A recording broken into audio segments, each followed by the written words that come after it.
രാഹുൽ ഗാന്ധി ഇപ്പോൾ സുൽത്താൻ ബത്തേരിയിൽ ജനങ്ങളുമായി സംവദിച്ചുകൊണ്ടിരിക്കുകയാണ്. അതിനെ തത്സമയ ദൃശ്യങ്ങളിലേക്കും വിവരങ്ങളിലേക്കും തന്നെ നമുക്ക് പോകാം. സിനോജ് തോമസ് നമുക്കുണ്ട്. സിനോജ്, തുറന്ന വാഹനത്തിൽ രാഹുൽ ഗാന്ധി ആളുകളോടൊക്കെ സംവദിച്ച് മുന്നോട്ട് നീങ്ങുന്ന ദൃശ്യങ്ങളാണ് നമ്മൾ കാണുന്നത്. ആരൊക്കെയുണ്ട് രാഹുൽ ഗാന്ധിക്കൊപ്പം?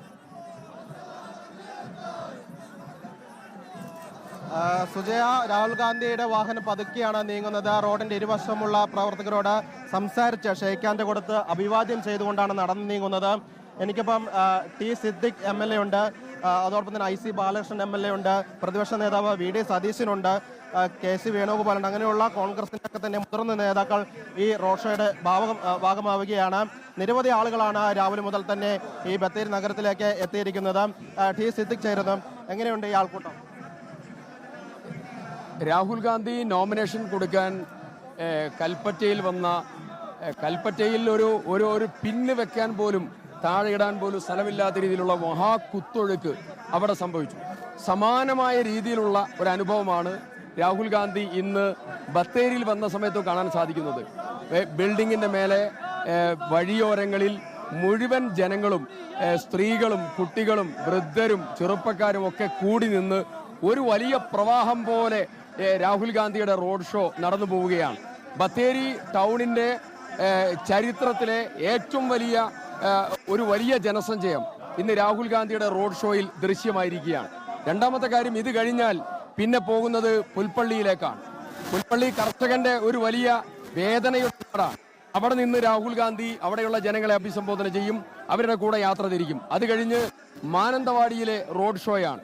അത് കഴിഞ്ഞ് വെള്ളത്തറയിലും പടിഞ്ഞാറത്തറയിലുമുണ്ട്. അത് കഴിഞ്ഞ് കോഴിക്കോട് മഹാസമ്മേളനത്തിലേക്ക് അദ്ദേഹം പോകും. ഈ ജാഥ, ഈ വലിയ ജനസഞ്ചയം, ഒരു മഹാപാരാവാരം പോലെ കടന്നു പോകുന്ന ഈ ജനസഞ്ചയം ഒരു കാര്യം തെളിയിക്കുകയാണ്: രാഹുൽ ഗാന്ധിയുടെ ഭൂരിപക്ഷം 5 ലക്ഷത്തിലധികമാകും. തീർച്ചയായും വളരെ ആവേശത്തിലാണ് കോൺഗ്രസ് പ്രവർത്തകരുള്ളത്. ടി സിദ്ദിഖ് MLA പറയുന്നത് ഇതേ രീതിയിൽ തന്നെ ഇനി 4 സ്ഥലങ്ങളിൽ കൂടി റോഡ് ഷോ നടക്കാനുണ്ട്. ഇതേ രീതിയിൽ വലിയൊരു ആൾക്കൂട്ടം, വലിയൊരു പിന്തുണ രാഹുൽ ഗാന്ധിക്ക് വയനാടിന്റെ മറ്റ് സ്ഥലങ്ങളിലും ലഭിക്കുമെന്നാണ് പറയുന്നത്. രാവിലെ മുതൽ തന്നെ 10:15 തുടങ്ങുമെന്ന റോഡ് ഷോയാണ്. രാവിലെ 9 മണി മുതൽ തന്നെ നിരവധി പ്രവർത്തകർ ഈ ബത്തേരി നഗരത്തിലേക്ക് ഒഴുകിയെത്തിയിരുന്നു. രാഹുൽ ഗാന്ധി 11:05 കൂടിയാണ് ഈ ബത്തേരി നഗരത്തിലേക്ക് താളൂരിൽ നിന്ന് എത്തുന്നത്. റോഡിന്റെ ഇരുവശവും നൂറുകണക്കിന് ആളുകൾ പ്ലക്കാർഡുകളുമായി ഇവിടെ നിന്നിരുന്നു. ഇപ്പോൾ രാഹുൽ ഗാന്ധി പ്രവർത്തകരുമായി സംസാരിച്ച് ഷെയ്ക്കാൻ്റെ കൊടുത്ത് കൈവീശി കാണിച്ച് ഈ ബത്തേരി നഗരത്തിന്റെ ഹൃദയഭാഗത്തുകൂടി കടന്നു പോവുകയാണ്. പ്രധാന റോഡിലൂടെ കടന്ന് മുന്നോട്ട് പോവുകയാണ്. നമുക്കറിയാം, ഈ ബത്തേരി കഴിഞ്ഞ ദിവസം BJPയുടെ സ്ഥാനാർത്ഥി K സുരേന്ദ്രൻ വഴി വിവാദത്തിലായതാണ്. ഗണപതി വട്ടമൊക്കെ തന്നെ പേരുമാറ്റത്തിൽ വിവാദമായതാണ്. ആ നഗരത്തിലൂടെയാണ്, സുൽത്താൻ ബത്തേരി നഗരത്തിലൂടെയാണ്, വയനാട്ടുകാരുടെ ബത്തേരി നഗരത്തിലൂടെയാണ് രാഹുൽ ഗാന്ധി പ്രകടനമായി മുന്നോട്ട് നീങ്ങുന്നത്. പ്ലക്കാർഡുകളുമായി നൂറുകണക്കിന് പ്രവർത്തകർ ഈ റോഡിന്റെ ഇരുവശത്തുമുണ്ട്. സുരക്ഷയൊരുക്കി പോലീസുമുണ്ട്.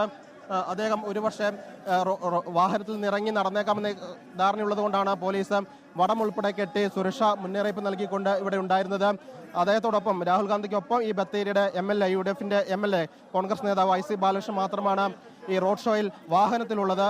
ബാക്കിയുള്ള നേതാക്കളൊക്കെ തന്നെ റോഡ് അരികിലൂടെ ടി സിദ്ദിഖ് ഉൾപ്പെടെയുള്ള MLA ഉൾപ്പെടെ ഇതിൽ നടന്നു നീങ്ങുകയാണ് ചെയ്യുന്നത്. സ്ത്രീകൾ ഉൾപ്പെടെയുള്ള നമുക്ക് സുൽത്താൻ ബത്തേരിയിൽ രാഹുൽ ഗാന്ധി അഭിവാദ്യം ചെയ്യുന്ന ഒട്ടനവധി ആളുകളെ നമുക്ക് കാണാം. ഒപ്പം വലിയ രീതിയിൽ തന്നെ സുരക്ഷാ ക്രമീകരണങ്ങളും ഏർപ്പെടുത്തിയിട്ടുണ്ട്.